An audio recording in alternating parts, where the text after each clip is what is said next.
የምትይዝ ከሆነ አሚር ያስይዝሃል ማለት ነው ኢንሻአላህ።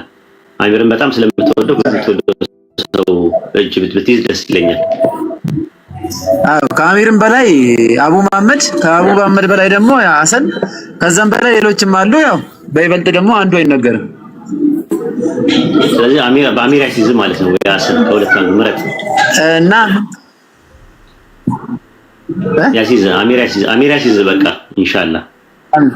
ለዛው ነው ፈልጌ ጥሩልኝ ያልኩት። እሺ አንድ ነገር ግን ሻሃዳ ከመያዜ በፊት ልናገር አንድ ነገር ኢንሻአላህ። እሺ ብዙ ሰዎች መጽሐፍ ቅዱስን ሲተነትኑ ሰማለሁ። ብዙ መጽሐፍ ቅዱስን የሚያሳርፍ ነገር የሚመስል የሚያወሩ ነገር ሰማለሁ። ከቅድም ጀምሮ እንደሰማነው ማለት ነው። ያም የምሰማው ነገር ምንድነው? መጽሐፍ ቅዱስን ይሉታል በቃ ማለት ይሉታል። መጨረሻ ላይ ግን ጻፊው አይታወቅም ይሉናል። ስለዚህ ይሄንን ነገር ማለት በምን አይነት አይምሮ ልቀበል? በቃ ማለት እረፍት አጣው ወይ አይዞህ ምንጩ አይታወቅም። እሱ እንትን እላለሁ እረዳለሁ። ምንጩ አይታወቅም። ይዘሉና ዕብራውያን ጋር ይገባሉ። ማን ነው ዕብራውያን መጽሐፍ ይገባሉ። ዕብራውያን መጽሐፍ ስትሄድ መጽሐፉ ጻፊው አይታወቅም። ዘፍጥረት ጋር ስትሄድ ጻፊው አይታወቅም። ዘዳግም ስንመጣ ጻፊው አይታወቅም። ሙሴ አሁን ደግሞ አንድ ልጅ ይዞት የመጣው ማዕት አለ። በቃ ስለዚህ እነዚህ ነገሮች ጻፊው ካልታወቀ እኔ የዘላለም ሕይወት እንዴት ይሰጠኛል የሚል ነገር እርስ በርስ የሚጋጭ ከሆነ የቶማስ ወንጌል ተብሎ ከተጣለ ከወደቀ የወደቀው አንዱን ጥለው አንዱን አንጠልጥለው የትኛው ነው ይሰጠኛል የሚል በቃ ስጋት ውስጥ ነበርኩኝ። ለማንኛውም ዛሬ ውሳኔ ላይ ደርሻለሁ። ያው አይጥሩ። ለማንኛውም ከዘፋኞች ሁሉ አፈሶፊ ማን ነው ሲባል ከከሌ ጋር ልታጣላኛለህ አሉ እና ምን ለማለት እንደፈለክ ገብቶኛል። ችግር የለውም አብሽር። አሚር አለው ኡስታዜ አንተ ታሲሰጠናል። አይ አሲዘው ችግር የለውም። እኔ ሁሌ ሳሲዝ ነው ያለሁት። ስለዚህ ኢንሻአላህ አጅሩን እንድናገኝ ሁላችንም ጋር ይመጣል። አንተም ጋር እኔም ጋር ይመጣል። ሐሰን ጋር ይመጣል። አትዝጋ ወይ ሐሰን ወይ አንተ ከሁለት አንዱ ሁለታችሁ ተስማሙ ወይ ደንተው ወይ አሚር አሲዘው ነው የምለው። ለታላቅ ዕድል ልስጠው። ሐሰኑ ቀጥል። ሀይቢ አሚር ግልግልና ድርድር አታብዛ። ይችን ቅጽበት ማሳለፍ የለብንም። እኔ ካሁን በፊት ሻሃዳ ሲጃለሁ። አንተ ሻሃዳ ላይ ያሳስክን። ቀጥል ሐቢቢ ጀዛከላህ። ቀጥል እዚህ አትፍጭ።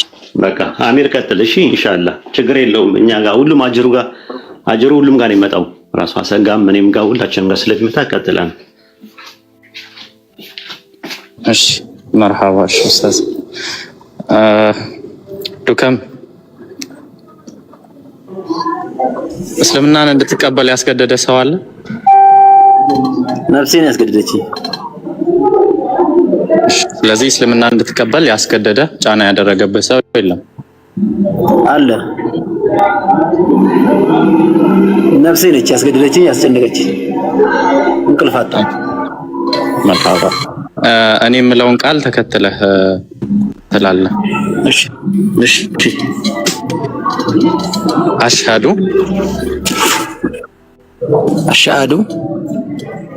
አላ ኢላሃ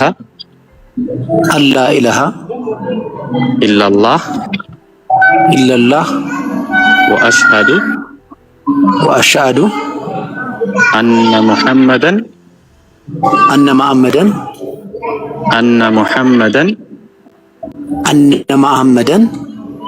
ረሱሉላህ እኔ ከአላህ ውጪ በሐቅ የሚመለክ አምላክ እንደሌለ በልቤ አምኜ በአፌ መሰክራለሁ። ነብዩ ሙሐመድም ሰለላሁ ዐለይሂ ወሰለም የአላህ መልእክተኛና ባሪያው መሆናቸውን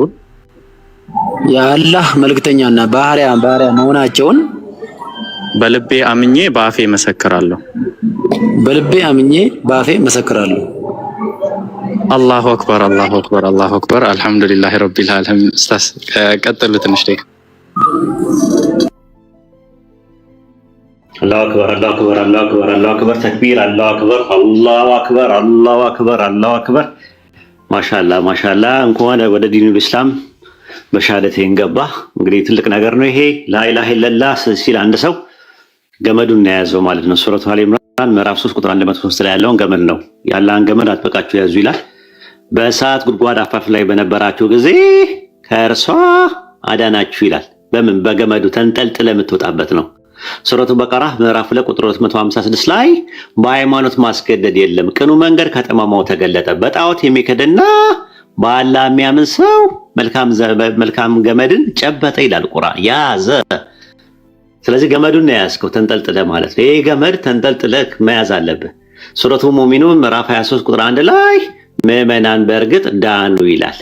በምንድን ነው የዳኑ ሲባል በዚህ በገመዱ ነው። ከምንድን ነው የዳኑ ሲባል ከአፋፉ ነው። አፋፉ ኩፍር ነው፣ ሽርክ ነው፣ ቢድዓ ነው፣ ኒፋቅ ነው። ከዚህ ሰዎች ተንጠልጥለው የሚድኑበት ኢሴንሻል ሳሊቬሽን መሰረታዊ ደህንነት ወይም ደግሞ ፈላህ ደሩሪ የሚባለው ይሄ ነው። ትልቅ ነገር ነው ያዝከው ማለት ነው። ላኢላሃ ኢለላህ የሚለው ማለት ነው። እና እንኳን ደህና መጣ። ሌሎች ወንድሞች የሚሉት ነገር ካለ የሆነ ደስታቸውን ይገልጻሉ ማለት ነው። ሐሰኖ ተቀበል። አልሐምዱሊላህ አላሁ አክበር አላሁ አክበር አላሁ አክበር። ሁሌም ጠዋት ማታ ስንጠብቀው የነበረና ሁሉም እዚህ ጋር ያሉት እዚህ ጋር የሌሉትን በቦታው የሌሉትን ቅድም አቡ መሐመድ የጠራቸው ወንድሞችና እህቶችም ከሴቶችም ብዙዎች አሉ እንደምታውቀው ዱካ የተቻላቸውን ያክል ተጠርጥለዋል ለዚህ ቀን ማለት ነው። ይሄን ቀን ሁላችንም በማየታችን እጅግ ደስ ብሎናል። አንተም ማረፊያህን አግኝተሃል። ከዚህ በኋላ ከኛ ጋር ከወንድሞች ከእህቶች ጋር ሆነ እየተደጋገፍክ እየተማርክ እጅ ለእጅ ተያይዘን ወደፊት እንሄዳለን ብዬ ተስፋ አደርጋለሁ ኢንሻአላህ። አንተንም ሆነ እኛን ያጽናን። በዚህ ኢስላምን እንደያዝነ ህይወታችንን በዚህ ይወሰደን ብዬ ነው የምለው። እንኳን ደስ ያለህ ዱካም።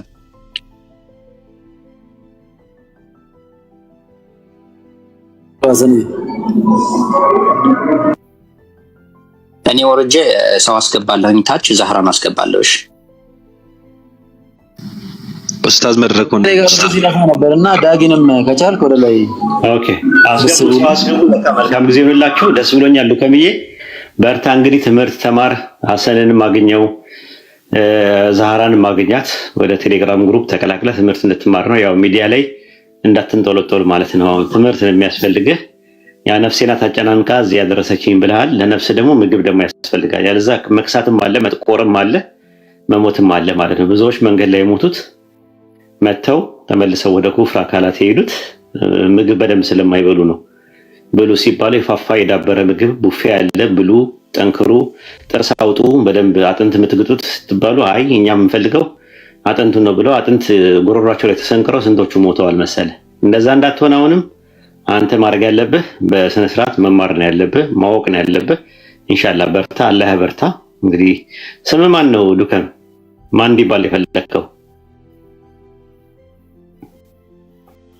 ዱከማችን አሚር ሰላም እንዴት ነው? አሚር አሚር ልትባል? አሚር ስም አሚር ነው?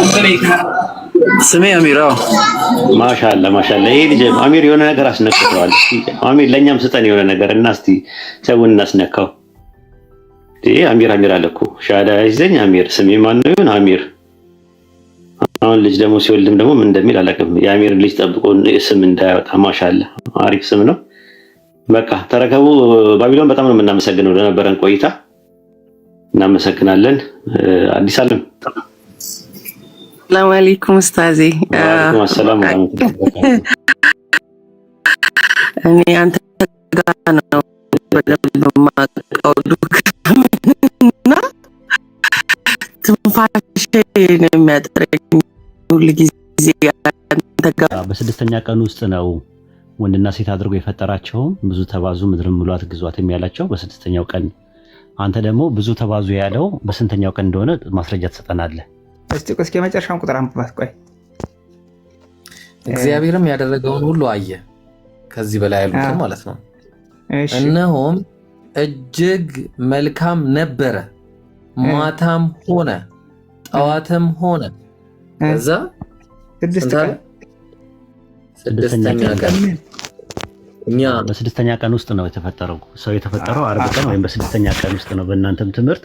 ያኔም ነው ብዙ ተባዙ ምድርን ሙሏት የሚለው ነገር ያለው። ከዛ በሰባተኛው ቀን አረፈና ከዛ በኋላ ግን ገነትን ሰራና በገነት ውስጥ አስቀመጣቸው። ከዛ በገነት ውስጥ ሲያስቀምጣቸው ምንድን ነው ያለው? መጽሐፈ ኩፋሌ ምዕራፍ 1 ያዳምጥ።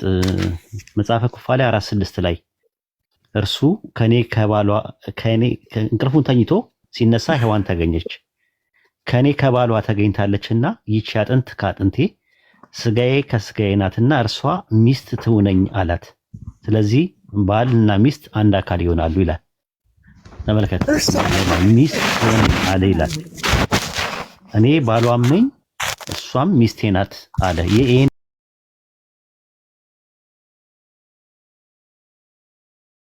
እነኔ ያለው የት ውስጥ ሆነው ነው? የት ሆነው ነው እንደዛ ያሉት? ገነት ውስጥ። ስለዚህ ገነት ውስጥ ባልና ሚስት አለ ማለት ነው። እሺ፣ በጣም ጥሩ። ስለዚህ አሁን እሱማ ነው ሴትና ወንድ አድርጎ ፈጠራቸው። እዚህም ባልና ሚስት ሆኑ። ባልና ሚስት ገነት ውስጥ ባልና ሚስት መሆን ይቻላል ማለት ነው። ሄብሮ ኡስታዝ እኮ አሁን እኮ መጀመሪያ ራሱ እንትን ያለው ኖርማል እኮ ነው። በቃ ባልና ሚስት ያው ገነት ውስጥ ባልና ሚስት መሆን ይቻላል። ከገነት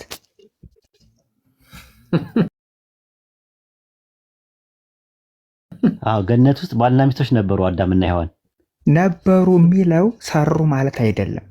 የባልና የሚስት ስራውን ለነሱ ተውላቸው። ጊዜም ፋታም አልሰጣቸውም። የሰሩት ስራ ነው ከዛ ያባረራቸው እንጂ እዛ ቢሆኑ ኖሮ እናንተ ትላላችሁ እኮ አዳምና ሔዋን ኃጢአት ባይሰሩ ኖሮ እኛ በገነት ውስጥ ለዘላለም እንኖር ነበር ይላል። ሰዎች የሚባሉ ነገሮች ይኖሩ ነበር። ዛፉን ባይበሉ ኖሮ ገነት ውስጥ ይኖሩ ነበረ፣ እኛም እንኖር ነበረ ብላችሁ ነው የምታምኑት። ስለወጡ ነው እኛ የወጣ ነው ብለን ነው የምታምኑት። አይ ስማኛ፣ 1000 ዓመት ከቆየ በኋላ ዕፀ ሕይወትን በልቶ ታድሶ ገነት መንግስተ ሰማያት ይገባል ነው። ከዛ የዲያብሎስ የነበረባትን ቦታ ይወርሳል። ችግር የለውም። አሁን ደግሞ ከምጽአት በኋላ አዲስ ሰማይና አዲስ ምድር ከመጣ በኋላ መዋለድ እንዳለና መጋባት እንዳለ ደግሞ ላሳይህ። አሳየኝሽ። በመጽሐፍ ቅዱስ ነው በራስህ? ኧረ በመጽሐፍ ቅዱስ ነው ማሳየህ። ኢሳይያስ 65:17 ላይ ያወጣለት። ኢሳይያስ 65:17 እሺ። ኢሳይያስ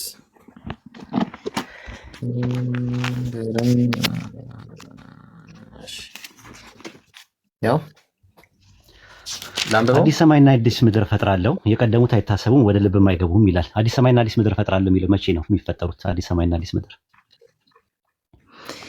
እሺ፣ በዕለተ ምጽአት ብዬ ልንገርህ። እሺ፣ ከምጽአት በኋላ ነው እንጂ ማስረጃ ከፈለክ በቁና ነው የሚሰጥ። አዲስ ሰማይና አዲስ ምድር በምጽአት ጊዜ ስለመሆኑ ሁለተኛ ጴጥሮስ 3:11 ራዕይ 21:1 ላይ አዲስ ሰማይና አዲስ ምድር አየሁ፣ አሮጌው ሰማይና አሮጌው ምድር አልፈዋል ይላል። ስለዚህ ምንም ችግር የለውም። ጥቅሱ ይዛል እንዴ ይመዘዝ? ኧረ ችግር የለም፣ እሱ አውቀዋለሁ። እሺ፣ አዲስ ሰማይና አዲስ ምድር እፈጥራለሁ፣ የቀደሙት አይታሰቡም፣ ወደ ልብም አይገቡም። በፈጠርኳችሁ ደስ ይበላችሁ፣ ኢየሩሳሌምን ለሐሴት ሕዝቧን ለደስታ እፈጥራለሁ። ግልጽ ነው። ከዛ በኋላ እኔም በኢየሩሳሌም ሐሴት ምንድነው በደንብ አይታይም። ኦኬ እሺ፣ ያው ኡስታዝ እኔም በኢየሩሳሌም ሐሴት አደርጋለሁ፣ በሕዝቤም ደስ ይለኛል። ከዚያም ወዲያ የለቅሶ ድምፅና የዋይታ ድምፅ አይሰማባትም አለ። ተከተል ሚዩት ነው ኡስታዝ።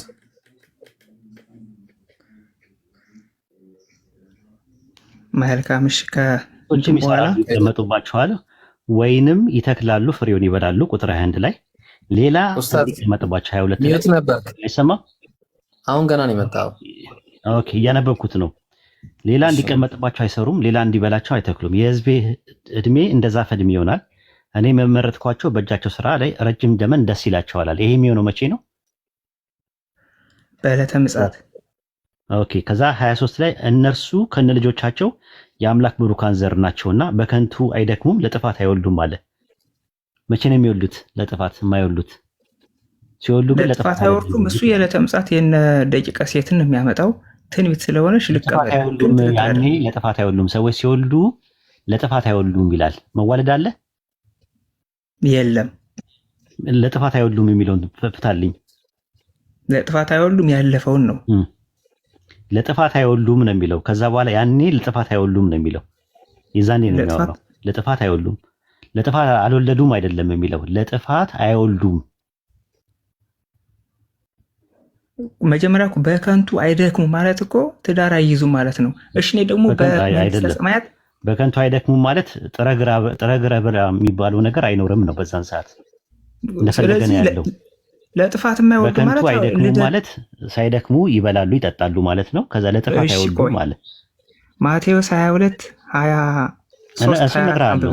እሱን ታስማማልኛለህ። እሱን እነግርሃለሁ። ግን መጀመሪያ 23 ላይ እንጨርስ። ኢሳይያስ 65 23 ላይ በምጽአት ጊዜ ምንድን ነው የሚለው? ለጥፋት አይወልዱም የሚለውን ፍታልኝ። ነገርኩህ እኮ አልነገርከኝም። ለጥፋት አይወልዱም እነሱ የሚለው ከነልጆቻቸው እግዚአብሔር ቡሩካን አዲስ ሰማይና አዲስ ምድር ከመጣ በኋላ ለጥፋት አይወልዱም ይላል። ይኸውልህ እነርሱ ከነልጆቻቸው የእግዚአብሔር ቡሩካን ዘር ናቸውና አለ ዘጋ። ስለዚህ በከንቱ አይደክሙም፣ አይጥሩም፣ አይግሩም፣ ስራ የለም። ለጥፋትም አይወልዱም። በከንቱ አይደክሙም ማለት በቃ እንዲሁ እንደ ጥረግረ ምናምን ነገር የለም። አዎ እሺ። ቤቶች ይሰራሉ ይላል። ቤቶች ይሰራሉ ይላል። ቤቶች ይሰራሉ ይላል 21 ላይ ይቀመጡባቸዋል ይላል 21 ላይ ቤቶች ይሰራሉ ይቀመጡባቸዋል፣ ወይንም ይተክላሉ ፍሬውን ይበላሉ ይላል። አረሱ መብላት መጠጣት አለ። ትንቢት በሁለት አይነት ይፈታል። አንደኛው ወደፊት ላለው 65 ቅድም ብለኛል። አዲስ ሰማይና አዲስ ምድር ከመጣ በኋላ ነው። ቤቶች ይሰራሉ ይቀመጡበታል፣ ወይን ይተክላሉ ፍሬውን ይበላሉ። ሌላ እንዲቀመጥበት አይሰሩም፣ ለሌላ እንዲበላም አይተክሉም። የሕዝቤ ዕድሜ እንደዛ ዕድሜ ይሆናል። እኔም የመረጥኳቸው በእጃቸው ስራ ረጅም ዘመን ደስ ይላቸዋል። እነርሱ ከነ ልጆቻቸው የአምላክ ብሩካን ዘር ናቸውና በከንቱ አይደክሙም፣ ለጥፋትም አይወልድም። እንዲህ ይሆናል። ሳይጠሩ መልስላቸዋለሁ፣ ገና ሳይናገሩ ሰማቸዋለሁ እያለ ተኩላና ጠቦት በአንድነት ይሰማራሉ፣ አንበሳ እንደ በሬ ገለባ ይበላል አለ በዛን ሰዓት። እና አሁን ይሄ በዕለተ ምጽአት ከዛ በኋላ ነው ብለህ ታስባለህ? ከብቶችም አሉ ማለት ነው። አይ በሌላ ከሆነ ትነግረኛለህ። አንበሳ እንደ በሬ ገለባ የሚበላው መቼ ነው? የእባብ መብል እንደ ትቢያ የሚሆነው ማን ነው? መቼ ነው? ተኩላና ጠቦት በአንድነት የሚሰማሩት መቼ ነው? ያኔ እሱ በዕለተ ምጽአት ነው። ምን ማለት ነው እኮ ታዲያ? እንደዛ ነው። ምንድን ነው ቤቶች ይሰራሉ የሚለው መቼ ነው? አሁን ተኩላና ጠቦት ማለት ያኔ ምን መሰለህ፣ ጥላቻ የለም ያኔ እንስሳት ምንም ጥላቻ ምንም የለም ለማለት እንጂ ቤት ይሰራሉ። እዛ ራሱ እግዚአብሔር ነው የሚሰራላቸው። በማቴዎስ ወንጌል በዮሐንስ ወንጌል ቤት ይሰራሉ ነው የሚለው። ቤት ይሰራሉ ነው የሚለው። ቤት ይሰራሉ ወይንም ይበላሉ፣ ይተክሉና ይበላሉ፣ ፍሬውን ይበላሉ ይላል።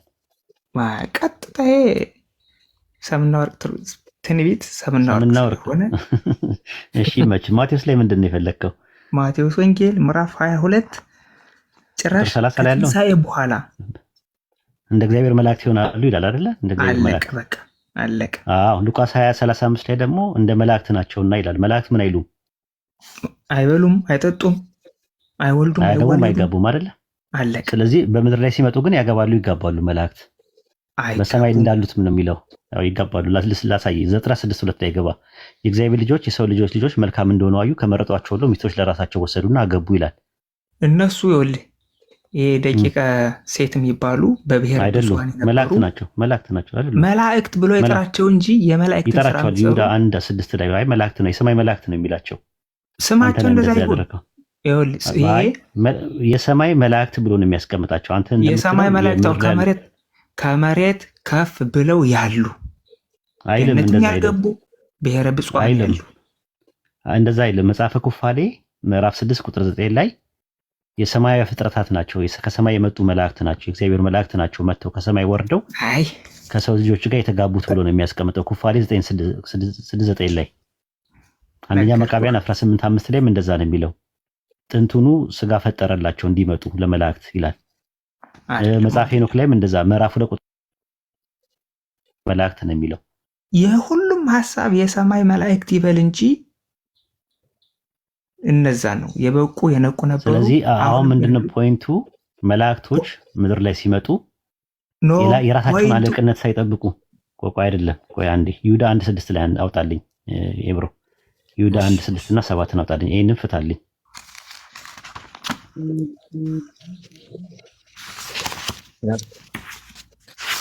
መኖሪያቸውን የተዉት እንጂ የራሳቸውን አለቅነት ያልጠበቁ መላእክት ይላል። ማናቸው እነዚህ መላእክት?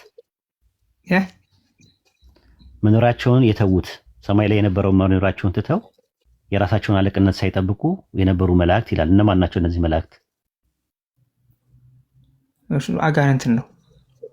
ኖ አይደለም። ኦኬ ጥሩ ጥሩ። እነዛ አጋንንት ምን ነበሩ መጀመሪያ? መኖራቸውን ምን ነበሩ እነዛ? ችግር የለውም። እነዛ ምን ነበሩ? ምን እንደነበሩ ንገረኝ መጀመሪያ። የዲያብሎስ አገልጋይ ነበሩ። መጀመሪያ ምን ነበሩ? ጥንተ ተፈጥሯቸው ምንድነው ነው ያልኩ። ጥንተ ተፈጥሯቸው ኦሪጂናቸው ምንድነው? ኦሪጂናቸው ምንድነው? አሁን እነኝን የሚላቸው ኦሪጂናቸው ምንድነው ነው የጠየቁ። እነ ሄኖክ ከተናገራቸው ጋር አይደለም። ሰው ናቸው? መላእክት ናቸው ወይስ አምላክ ናቸው? ምንድነው ጥንተ ተፈጥሯቸው? እነዚህ የዲያብሎስን ሳይሆኑ ደቂቀ ሴት ናቸው። ሰዎች ናቸው። የሰዎች ልጆች ናቸው። አይደለም። የራሳቸውን መኖሪያ ያልጠበቁት መላእክት የተባሉት እነማን ናቸው? አጋንንት የሆኑት አጋንንት የሆኑ የዲያብሎስ ልጆች ናቸው። መላእክት ናቸው። ጥንተ ተፈጥሯቸው ምንድን ነው? ጥንተ ተፈጥሯቸው አይታወቅም። በልተ በቃ አንተ ክርስትናን አታውቀውም። መላእክት ነበሩ ብሎ ነው የሚያምኑት። ታው እንጂ ታዲያ መላእክት የሚለው ቅዱስ ሚካኤልን የሚወክልበት አለ፣ ገዢዎችን የሚወክልበት አለ፣ አጋንንትን የሚወክልበት አለ። ሰማይ ላይ ምን ያደርጋሉ? ደቂቀ ማናቸው መላእክት? አንተ የምትለው ሰማይ ላይ ምን ያደርጋሉ? እነዛ መላእክት የሴት ልጆች ሰማይ ላይ ይኸውልህ፣ ተራራ ሰማይ ተብሎ የሚጠራበት አለ። ከምድር ከፍ አይደለም፣ እንደዛ አይደለም የሚለው ራዕየ ዮሐንስ 12:7 ላይ የሚያወራው ሰማይ ላይ በሰማይም ሰልፍ ሆነ፣ ውጊያው ተካሄደና ሰይጣንና መላእክት እሱ ደግሞ ይኸውልህ እሱ ደግሞ የቅዱሳን መላእክት በዕለተ እሑድ ጦርነት የጀመረውን ነው። መላእክት ሲባል ዝም ብሎ እንዴ አታስቀኝ አንተ። ግን እነዚህ መላእክት የተባሉት መኖሪያቸውን ያልጠበቁት እነማን ናቸው? አጋንንት የሚሆኑት መላእክቶች ከየት የመጡ ናቸው? እሺ በቃ ስለነሱ ስለ ረቂቃኑ አጋንንት እናውራ። ችግር የለም። አዎ ንገረኛ። እዚህ ጋር ዝሙት አድርገው ነው ይላል። ይሄን ጥቅስ መጀመሪያ እንየው። ቆይ ይሁዳ ዲያብሎስ ጋር የነበሩ ቆይ አንዴ ይሁዳ 1 ለህዝቡ ትምህርት እንዲያገኝ ማለት ነው። ይሁዳ 1:6 እና 7 ላይ ያሉት እንዲሁ እነሱ ዝሙትን ያደረጉት ይላል። እንደነማን ነው ዝሙትን ያደረጉት? ሰዶምና ገሞራ። ደቂቀ ሴት የመላእክትን ክብር አግኝተው እንደ መላእክት ሳይሰሩ ነው አይደለም የጠየቁት። በጥቅሱ መሰረት እንድትነግረኝ ነው የፈለኩት። ደቂቀ ሴት የሚለውን ተወውና እንደነርሱ ዝሙትን ያደረጉ ሌላን ስጋ የተከተሉ ሰዶምና ገሞራ ይላል። ሰዶምና ገሞራ ዝሙት ያደረጉት እንደነማን ነው? እንደ መላእክት። እንደ የትኞቹ መላእክት? ተው ችግር የለም። እሱም በኋላ ላይ ክላሲፊኬሽን በኋላ ላይ ትመጣለህ። ኦንቶሎጂካሊ ምንድነው የሚለውን ግን መላእክቶች ዝሙት አድርገዋል ወይስ አላደረጉም? አድርገዋል። ጥሩ። ስለዚህ አሁን ቆይ አሁን የምታመጣው ምንድነው?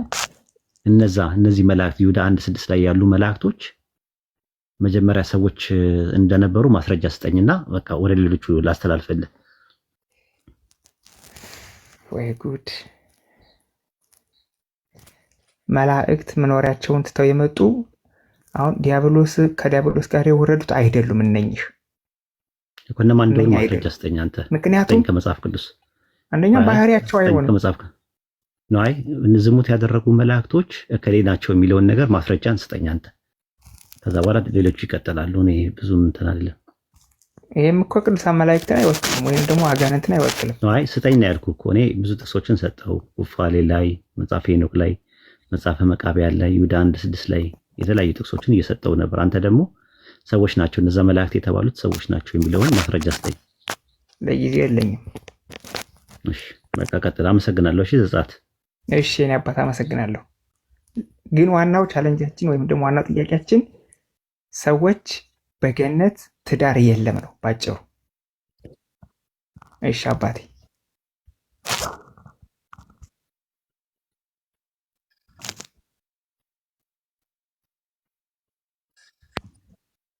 አላሳየኝም በነገራችን ላይ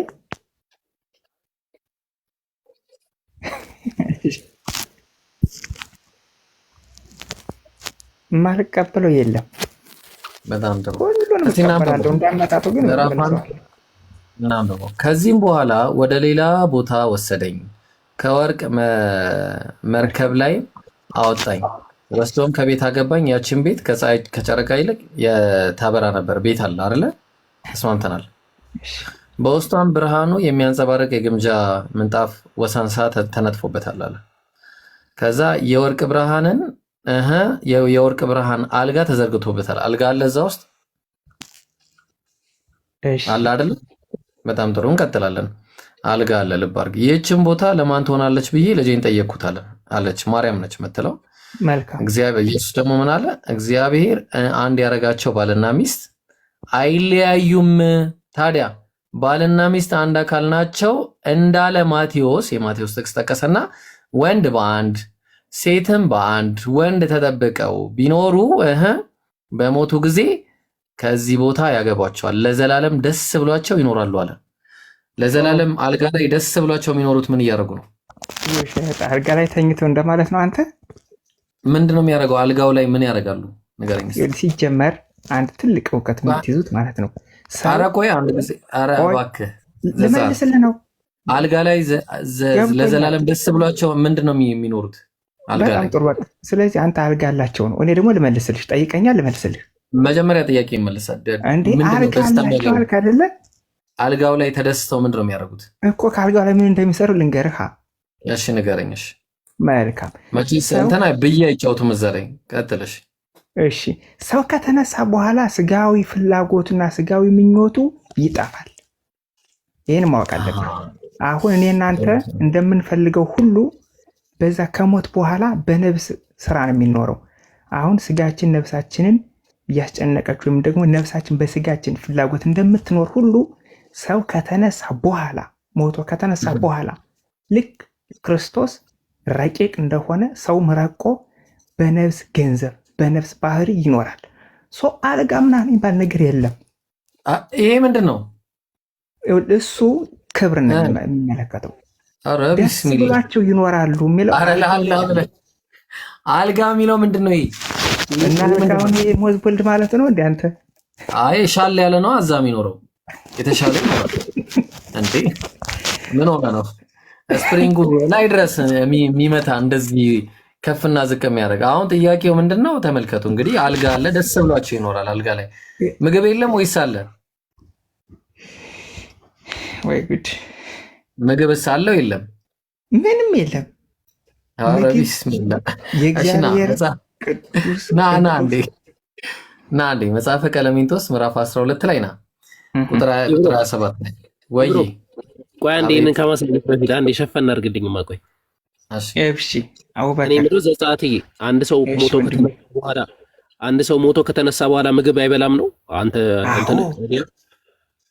ኦኬ አይበላም። እንደ ኢየሱስ ክርስቶስ ይሆናል አንድ ሰው። አይ ችግር የለውም እንደ ኢየሱስ ይሆናል አይደለ? ሞቶ ከተነሳ በኋላ ኢየሱስ አምላክ ነው፣ ግን በነፍስ ባህሪ ነው ያልኩህ እኮ። በነፍስ ባህሪ እንደ ኢየሱስ ይሆናል። እንደ ኢየሱስ ይለያያል። ኦኬ ሞተን ከተነሳን በኋላ ኢየሱስ ሞቶ ሲነሳ የያዘው ስጋ አይነት እኛ ሞተን ስንነሳ እንይዛለን አይደለ? በቃ ጥሩ። ክርስቶስ በአዲስ ስጋ ነው የተነሳው። ኢየሱስ ክርስቶስ በዛ አዲስ ስጋ ምግብ በልቷል አልበላም? ይኸውልህ ሰው እንደሆነ ለማጠየቅ ምግብ በልቷል አልበላም? ነገር ግን ኦኬ ምግብ መብላት ትልቅ ኢሹ አይደለም ማለት ነው። የበላው ርቦት ጠምቶት አይደለም። ችግር የለውም። ለምንም ሊሆን ይችላል። እሺ ይሄንን ያዝልኝ። ሳይሆን በልቷል ሊያሳምናቸው ነው። ኢየሱስ ሰው ነኝ መንፈስ አይደለም የሚለው ሊያሳምናቸው ነው። በጣም ጥሩ። ግን ይበላል ይጠጣል ማለት ነው። የመብላትና የመጠጣት ባህሪ አይለየውም። ይለየዋል። እሺ እንዴት በላ ብለህ አይበላም ያስኬዳል? ዘጻትዬ ይኸውልህ በላ ያለው እኮ ሰው እንደሆነ ለማጠየቅ እንጂ የሚመገብበት ፍላጎት ኖሮት አይደለም። አይደለም። ምግብ የመብላት አቢሊቲው አለው ወይስ የለውም? የሰው ልጅ የለውም። በዛን ጊዜ ሳይኖረው እንዴት ይበላል? ኦኬ ጥሩ። ለምሳሌ ቀለል ላድርግልህ። ወንበር ምግብ የመብላት አቢሊቲ አለው? ወንበር የለውም። ስለዚህ አይበላም አይደለ? አይበላም። ምግብ መብላት አቢሊቲ ያለው ግን ይበላል። ፍላጎት ያለው ማለት ችሎታ ማለት ነው። ፍላጎት አይደለም፣ ዲዛይር አይደለም እያልኩ ያለሁት።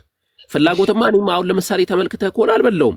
1-2 ሰዓት 3 ሰዓት ሆነኝ ከበላው አይታል። ፍላጎት ስላለኝ ማለት ነው።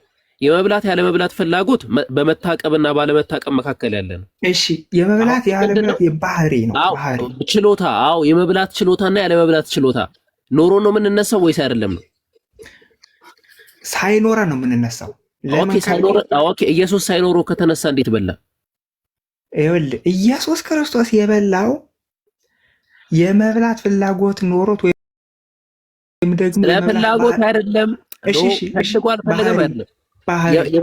የመብላት ችሎታ ነበረው ኢየሱስ ወይስ አልነበረው? ሲነሳ የለውም። ኦኬ፣ የመብላት ችሎታ ሳይኖሩ እንዴት በላ? ሰው እንደሆነ ለማጠየቅ አልበላም። ሲጀመርም ችግር የለውም። አልበላም። ልንገርህ እንዲገባ ዛሬ ባይዘው ዘጸአት ማለት ነው። እኔ ከቅድም ጀምሮ እየተከታተልኩ ነው ከኡስታዝ ጋር ያወራሁን። እኔ ከተኛ አንተ ከተኛ በቃ ሊትራሊ አይምሮህ አይሰራም ነው ብዬ ማስበው። ተው እንጂ ነው። አይ እየሰደብኩ አይደለም። ቆይ አድመጠኝማ።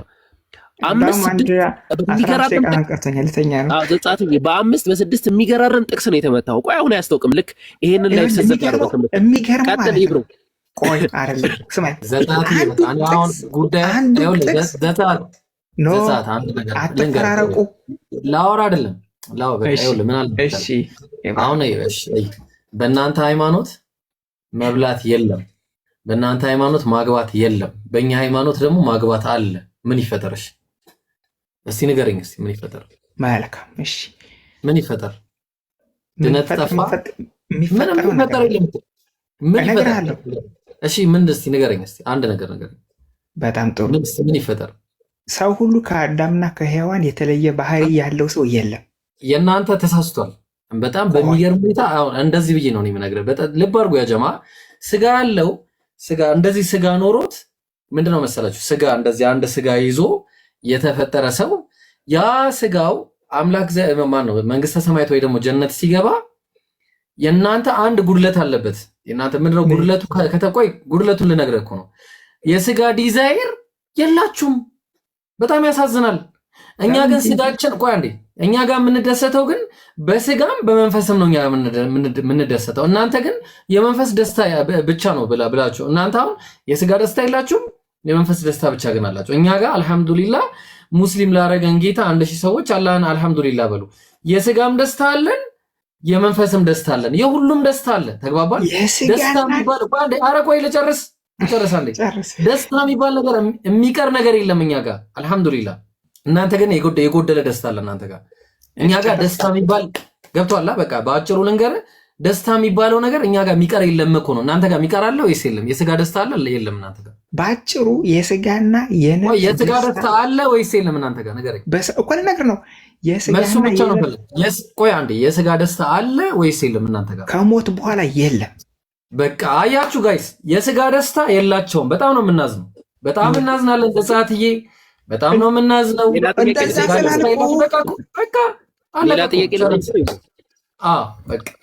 ዘጸአት ሌላ ጥያቄ ልጠይቅህ። ከሞት በኋላ ዘጸአት የስጋ ደስታ ስላችሁ የለም እኮ አልጨረስም። በቃ አሁን እዛ ላይ አንመለስም። በቃ የስጋ ደስታ እናንተ ጋር የለም፣ እኛ ጋር አለ። አልሐምዱሊላህ። አይ ምናልባት ስጋ በቃ ጨረስን እኮ። ማጠቃለያ ትሰራለህ መጨረሻ ላይ ማጠቃለያ ትሰራለህ። ሌላው ሁለተኛው ጥያቄ ምንድን ነው? አይዲዮሎጂካሊ ምንረዳ እንትን ይሄ ተገናዝቦ የምናደርገው ነገር እዚህ ሐሳብ ላይ ለምሳሌ አንተ ከሞትክ በኋላ ስጋህን ነው ይዘህ የምትነሳው? አዎ። ኦኬ። ከሞት መነሳት ማለት ይሄኛውን ስጋን ይዘህ የምትነሳው ማለት ነው። በአዲስ ይሄ ስጋ ግን አዲስ የማይራብ የማይጠማ ሆኖ ይነሳል እኮ። ይሄ ስጋ ነው የሚነሳው አይደለ? አዎ። ኦኬ፣ በጣም ጥሩ። ይሄ ስጋ አይራብም አይጠማም? አዎ። ከተነሳ በኋላ እኛ ሙስሊሞችም ይራባል ይጠማል ብለን አናምንም። ባይዘው እሺ፣ ቆይ በጣም ጥሩ። ቆይ አይበላም አይጠጣም? ይሄ ስጋ አይበላም አይጠጣም? አዎ።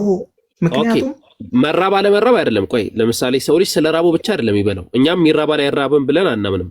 አይበላም አይጠጣም አይደለም? እሺ፣ አዎ። አይበላም አይጠጣም፣ የለም ምግብም የለም። ይሄው ራሱ ስጋ ዓለሙም አዲስ ነው፣ ስጋውም አዲስ ይሆናል። ቅድም እኮ አዲስ ሰማይና አዲስ ሌላ ስጋ ነው ማለት ነው። ይሄ ስጋ አይደለም።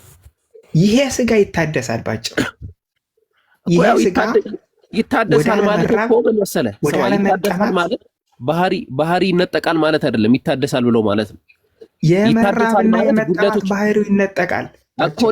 እኔም ይራባል አይጠማል የሚል ሐሳብ የለኝም።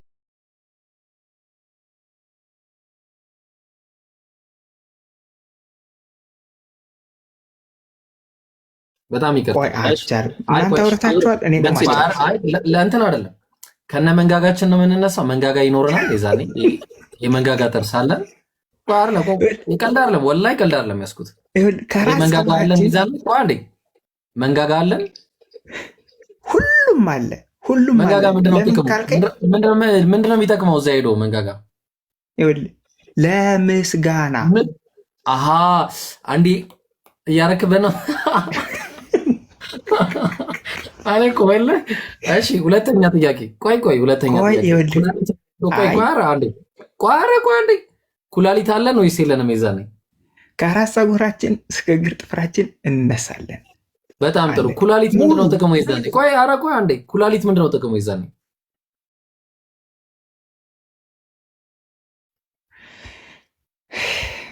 እናንተ ዝም ብላችሁ ጉንጭ ምንድነው ጥቅሙ ንገረኝ።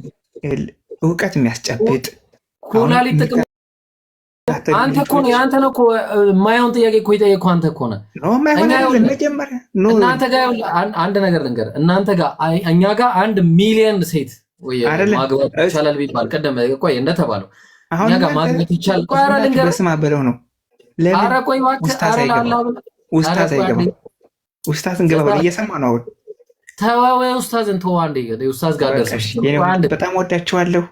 አዎ በቃ ለዚህ ነው ደረሳችሁ ነው። ስለዚህ ምን ይጠብቀን? አላህ ይጠብቀን። ተባብሮ ይጠብቁን። ደህና አደሩልኝ። ወይ እኛ ተባብሮ የሚጠብቀን ጌታ የለም። ከይከተጋ አንድ አምላክ ነው የምናመልከው። ያው እኛም አህዱ ነው። በል ውረድ በቃ ሂድ። ጥቁር ሆኖብኛል ታውቃለህ። ማየት ራሱ አልቻልኩም። ኢብሮ የሆነ ልጅ ነበረ ቀደም አር ሚራ አካውንት ጥያቄ ልጠይቅ የሚል ነበር። ከመጣ አስገቡት ሞዴሬተሮች።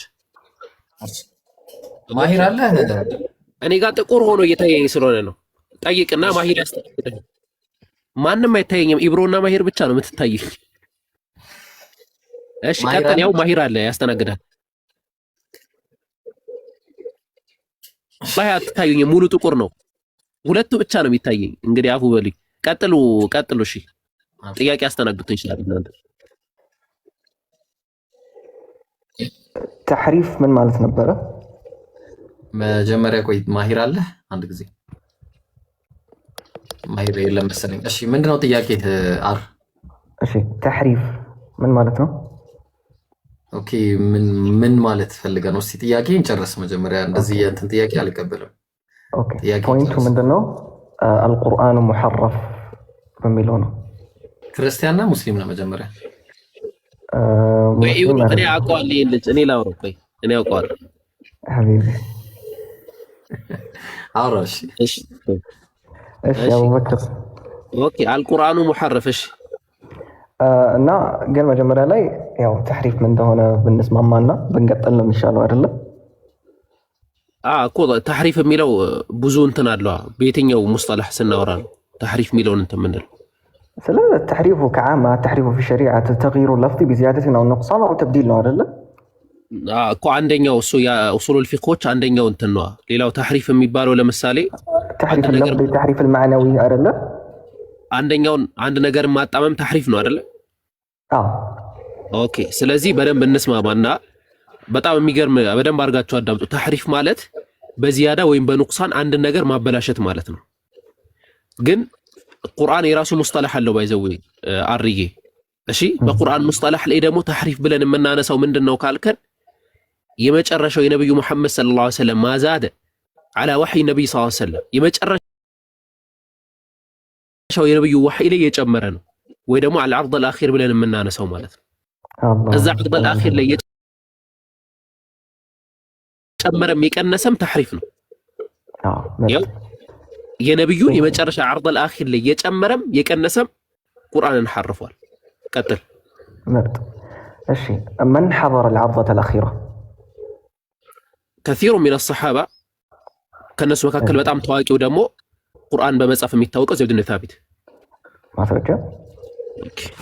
እሺ እንዴት ቪዲዮ መክፈት ኢብሮ? እኔ ቪዲዮ መክፈት ምችል ከሆነ ልሞክር። መጽሐፍ ነው መከፍተው እኔ ፊት ለፊቴ ቪዲዮ መክፈት ምችል ከሆነ ልሞክር። ኢብሮ እንትን የምትል ከሆነ ክፈትልኝ አንተም የሆነ አንድ ማስረጃ። እሺ ከፍትላለሁ ኢንሻአላህ።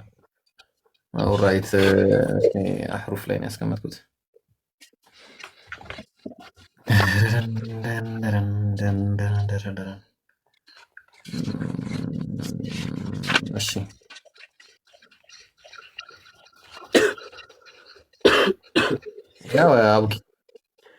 عرض الاخير እሺ ሐዲሱ ምን ይላል?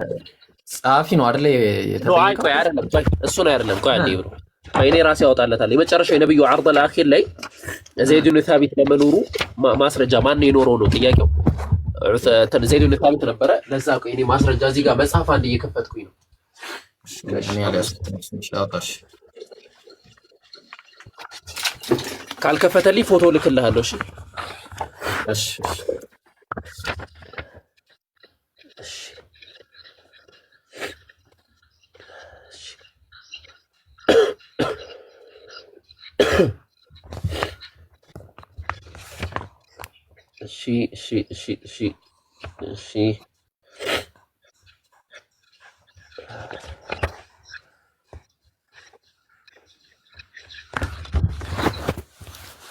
እሺ ታብሌት ላይ ፈልግለት። በቃ ሃርድ ኮፒ ትንሽ ለመክፈት አስቸጋሪ ነው። ጉንፋን ዘዋል ጉንፋን ዘዋል ነው። ምን አልከኝ? ጉንፋን ዘዋል ነው ወይ? ጉንፋን መሰለኝ። ጉንፋን አልሐምዱሊላህ ጥሩ ነው። እሺ አንዴ ፒሲ ላብራሽ እንደዛ ከሆነ ኦኬ። እሺ አንዴ ቪዲዮ የሚታይ ከሆነ ብሮ ትነግረኛለህ። ቆይ አንዴ ላበራ ነው። አንዴ አጥፋልኝ ብሮ። ኦኬ እሺ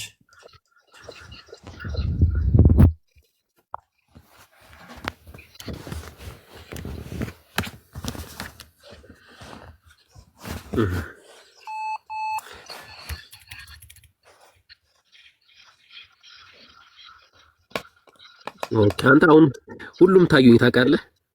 እኔ ስዘጋ ኦኬ አንተ ዘጋ። እኔ ጋር ክፍት ሆኖ ነው እየታየኝ ያለው።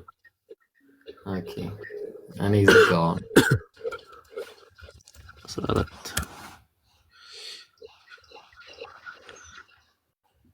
እሺ አንዴ ሎድ እያደረገብኝ ነው የቪዲዮ ለመክፈት። ችግር የለም እጠብቅሃለሁ። መጽሐፉን እያወጣሁት ነው። ምን መጽሐፍ ነበር ካስፈለገ? እሺ በእስልምና የቁርአን አጠባበቅ ታሪክ ላይ ያው አሁን ቪዲዮ ከፍቻለሁ። ይታያል አይደል? በትልቁ እናደርገዋለን።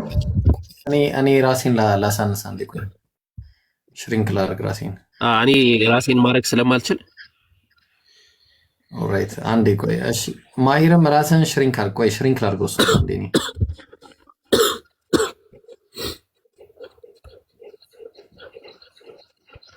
ወይ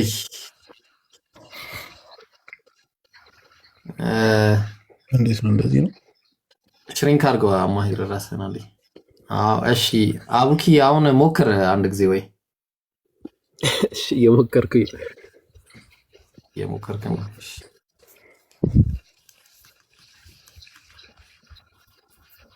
እስከዛ የመጽሐፉን ቦታውን ልክፈተው። ይሄ እንትን ይበል። እሺ معرضة القرآن في حياة النبي صلى الله عليه وسلم والعرض الأخير። እሺ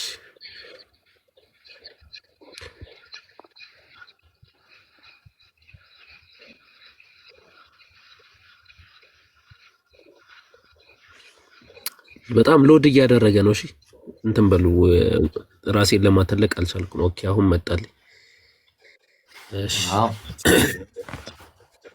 እሺ ያው እዚህ ጋር ለምሳሌ ይሄ ጀምዑል ቁርአን መሰረት ያደረገ መጽሐፍ ነው። ባይዘዌ በሃርድ ኮፒ ማሳይሃለሁ። ይሄ መጽሐፍ ሳይሆን ሌሎች በጣም ብዙ መጽሐፍቶች አሉ። እነዛን ከፍተን እናያቸዋለን ኢንሻአላህ። ከጊዜ አንፃር ይሄንን ልዝጋው ብዬ ነው። ይሄ ያው معرضة القرآن في حياة النبي صلى الله عليه وسلم والعرض الأخير ይላል። عرض الأخير ነው። ካነ ጅብሪል عليه السلام يعرض النبي صلى الله عليه وسلم القرآن በረመዳን ላይ ሁለት ያደረገለት የሚለው የመጨረሻው ማለት ነው። ከዛ ይሄ عرض الأخير ላይ አንደኛው ሻሂድ ዘይድ ብን ሳቢት ነበረ ብያለሁ። ለዛ ማስረጃ ልስጥ። እሺ